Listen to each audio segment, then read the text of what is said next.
Hello, I'm the Angry Spork, taking issue with Nightwing Huntress.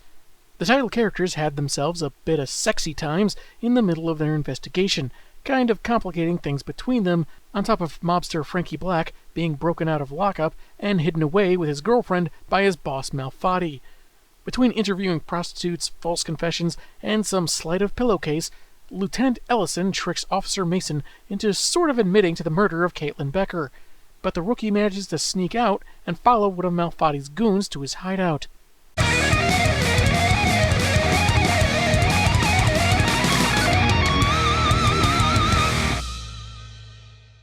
The final issue's cover has Nightwing in the background looking kinda bummed out, while Huntress has her back toward him, like she's brushing him off. Or maybe about to sneeze.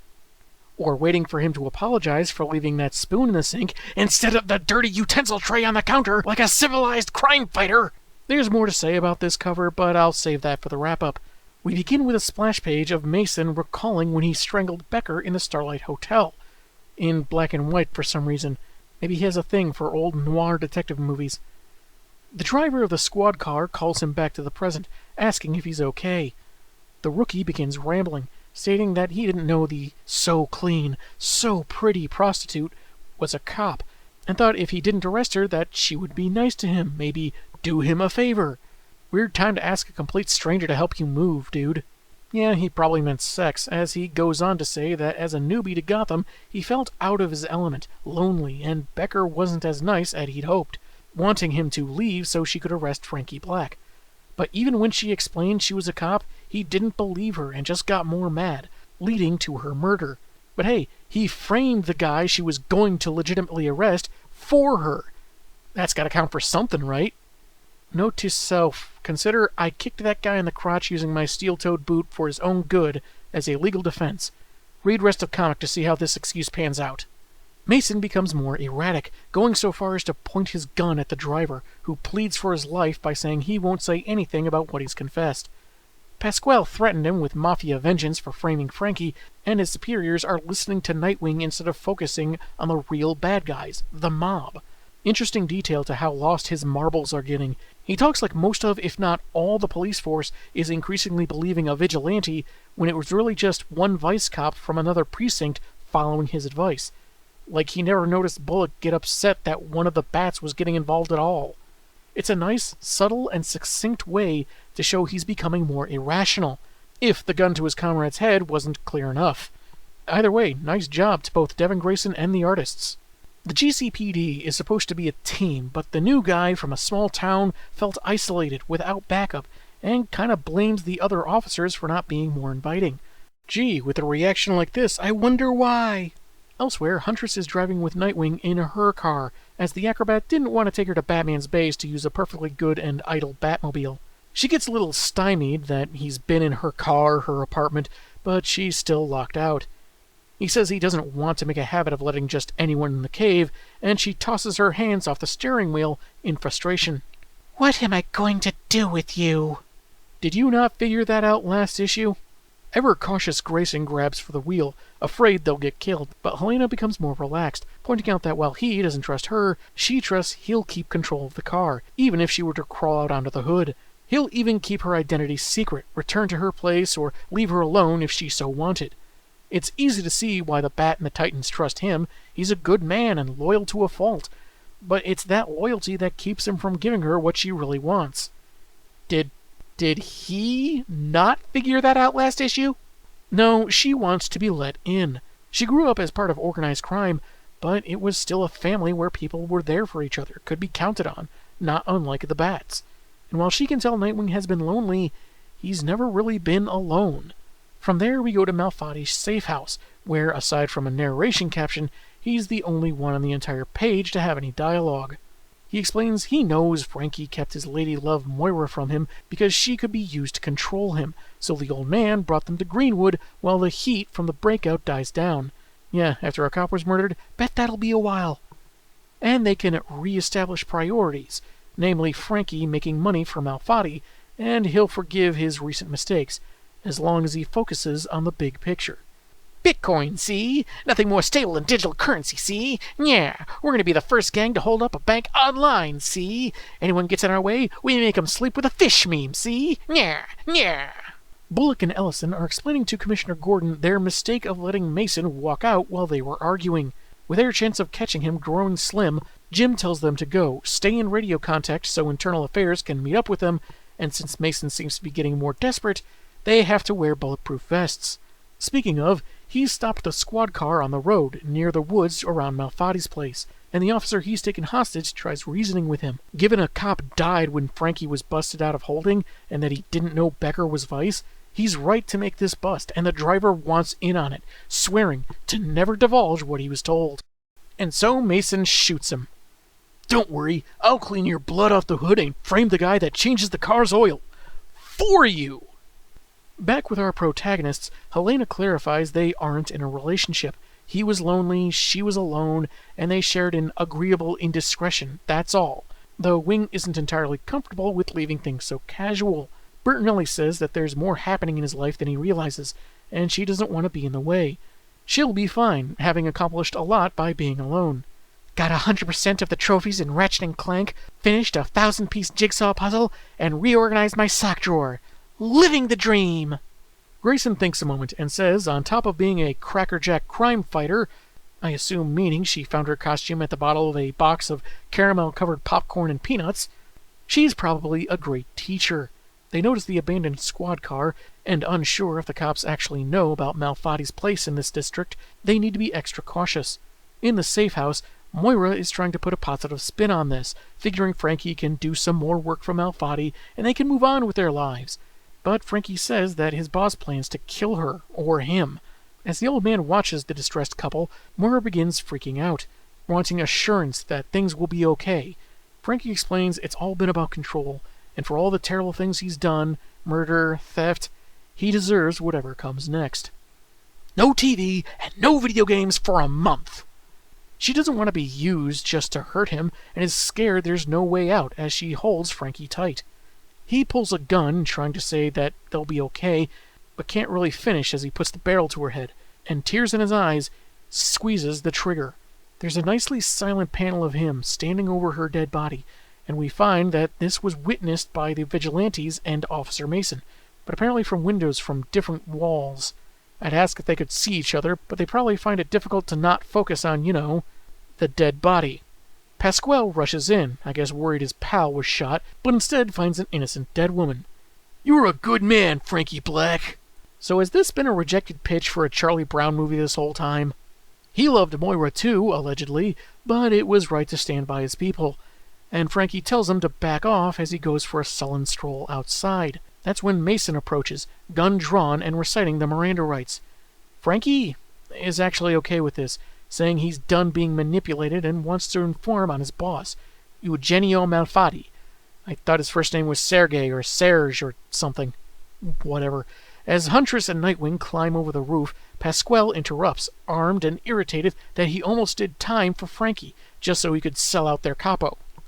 Helena is not unhappy that things could go south for Black, but Grayson points out even she has to see the import of keeping him alive to testify against Malfatti. Which is the second time that a guy that's generally considered to be in his mid-20s at the oldest uses a term that seems a bit old for him. Crackerjack seems more peculiar, but I could see import being something he'd say because of his time with Batman. And probably Alfred. Concerned the boss man will take off, Nightwing will check the other side of the house, trusting Huntress with protecting a man she'd been hoping to see dead. After encountering some guards that somehow didn't hear the argument in the other yard, Wing makes the right kind of ruckus to hasten Malfatti's exit, where he's waiting for him right at the door. Man, pizza delivery is getting really intense these days. Huntress watches as Frankie has two guns pointed at him.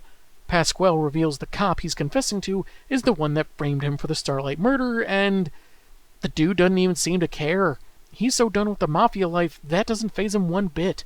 Mason figures it's better for a slimy crook to take the blame, and Pasquale is really indignant, and now he and the cop aim at each other. Sure, he's got to kill his pal for turning on the boss, but he won't have him slandered. Mafia loyalty is weird. However, Bertinelli calls dibs on putting the hurt on Mr. Black, dropping on him and slamming the two others' heads together. But she zips into the shadows on the next page as several squad cars arrive, led by Bullock and Ellison. Mason and Pasquale both raise their weapons, the latter insisting on taking out Frankie, but Huntress charges and clobbers him before he can fire. Oh great, now we get Batgirl! Well, not until No Man's Land. You gotta be patient. Mason tries to crawl away, but is stopped by Nightwing and left with the cops, who proceed to take him and the mobsters into custody. We get an epilogue set in an undisclosed amount of time later, where Grayson visits Helena somewhere, bearing flowers and a fake goatee. A little weird since she's already seen him without a mask. And pants. But hey, she's okay with a little mystery. He's in town for the day and wanted to know if she'd been following the news. Mason's trial starts next week, and Malfati's already been sentenced, and the flowers are for risking herself to save Frankie. No relationship connotations to be had. Bertinelli tosses the plants and wants proof that Nightwing actually trusts her. She wants a secret from the Bat Club. As an example, she says/confesses that Huntress got close to Nightwing so she could break into the pointy-eared inner circle, but ended up liking him too much to keep going. The comic ends as Grayson gives a secret of his own, saying Nightwing doesn't like being played, but one time was more enjoyable than usual. That was Nightwing Huntress, and it's a pretty good story that maintains the intrigue of the mystery very well, though I have some mixed feelings about other details. While I like the art for the most part, there are times the lighting seemed a bit off to me. Light bouncing off characters in an odd hue, or just that while most of it seemed traditionally colored, there what appears to be uses of digital gradients that seem a bit out of place. I don't know, maybe I'm just crazy. Then there was when Huntress confronted Pasquale and Mason. She seemed to sneak off into the shadows just as the cops arrived, but when she makes her dramatic rescue of Frankie, it's like she teleported across the yard or something. But other than that, nothing wrong graphically.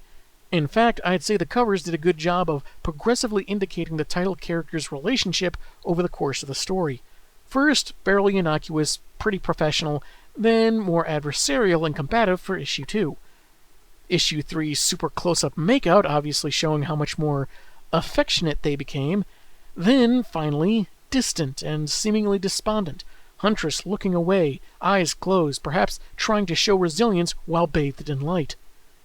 Though the idea she was hiding a broken heart or something would kind of contradict what she flat out told Nightwing. But still, when it comes to the covers and how they exemplify their respective chapters, there's a lot to draw on. This story is the only place you'll see Lieutenant Ellison, which is kinda too bad, because he seemed like a fun character with a lot of potential. But DC isn't always known for embracing potential. Some might see Moira as a non-entity, that she didn't contribute much, and there isn't really a lot known about her except being the girlfriend. But from another perspective, she represented a slim hope for Frankie that, despite what he's done and what he knows about Mafia life, he could escape it, have a happy life, only for that hope to be ripped away by his own hand, no less, adding to the tragedy. Hey, not every character can take center stage in a story. The ending honestly felt a little glib and totally ignores the arguable sexual manipulation employed. If you ask me, it really doesn't put Helena in the best light. Sure, she said she got to like him over time and decided it wasn't worth to keep using him, but it's not certain when she arrived at that conclusion. Maybe in the second chapter when she seems genuinely elated on how well they improvised with each other in the restaurant, but it's not made clear. And Grayson being okay with it because he enjoyed it this one time feels terribly dismissive. This is going to ring differently depending on how you view sex and its implementation in fiction. Some see it as more special or sacred, others less so or mostly recreational. In this case, I'd say they were both idiots. Huntress for being manipulative, and Nightwing for being blinded by clinginess, apparently. Though Devin Grayson has famously made a more serious misstep with Nightwing. But moving on. Even if I didn't feel that one subplot didn't stick the landing, the other parts of this story were done really well. The mystery of Becker's death had some clues peppered throughout, like Mason's nervous behavior showing he was somehow involved, but it never felt too obvious what exactly happened. And when we get exposition of the details, it feels natural because he's becoming more unhinged as his mistake and misunderstandings catch up to him. And at the root of this is the theme of loneliness. He was a rookie, new to the city, didn't feel all that part of the team, and not unlike Grayson, yearned for a form of companionship. And possibly, not unlike Bertinelli, allegedly, he wasn't above thinking sex was some kind of salve for that issue. Though I would say he was definitely worse, as he seemed intent on exchanging not arresting someone he thought was a prostitute for sexual favors. If he was willing to do that and get so mad when she said she was a cop as to kill her in a blind rage, he probably didn't have the greatest mental health to begin with. No wonder he wound up in Gotham. And while it's not deeply explored, Huntress makes a solid point about there being a difference between lonely and being alone. While I'm no psychologist, and you shouldn't just take my word for it, one analogy I would use is likening it to the difference between wishing you had someone to spend time with and being in a crowd but still feeling completely isolated. There's also a theme of obsession at play. While we don't get much on Becker's motives beyond her partner's observations, her obsession with taking down the mob got her killed, barreling into a situation without backup or authorization. Similarly, Huntress has the same hunger to bring down organized crime, leading her to reckless behavior. That scares the living daylights out of a seasoned vigilante like Nightwing, seeing someone else in the life risking their well-being so brashly, so it affects him more personally. Though this obsession isn't entirely without merit. On top of Helena's personal connection, we see firsthand what someone committed to the Mafia is forced to do, as Frankie Black murdered the woman he loved because he feared reprisal from his boss. Which brings us to yet another theme: belonging. Nightwing is part of the Bat family, but seems to lack companionship, possibly because he established himself in Bloodhaven. Huntress wants an in with the Bat clan, but has such a prickly history with the Caped Crusader, she's on edge and doesn't feel trusted. Gee, I wonder why, woman who admitted to using someone for her own ends. Frankie is part of the Malfatti crime family, but wants to have a normal life. Mason wanted to feel like he truly belonged to GCPD, but never achieved that connection. Each key player making their decisions good, bad, foolhardy, or tragic because they lacked something in their personal lives, and each walking away with different results. Some lost everything, losing the very sense of belonging they'd sought or had known, while others, doesn't matter, had sex. Despite some misgivings and unpleasant implications, this is a solid miniseries that had a lot going on if you look below the surface, though maybe better for readers who are familiar with Huntress from before this story. I'm the Angry Spork, and man have I got issues.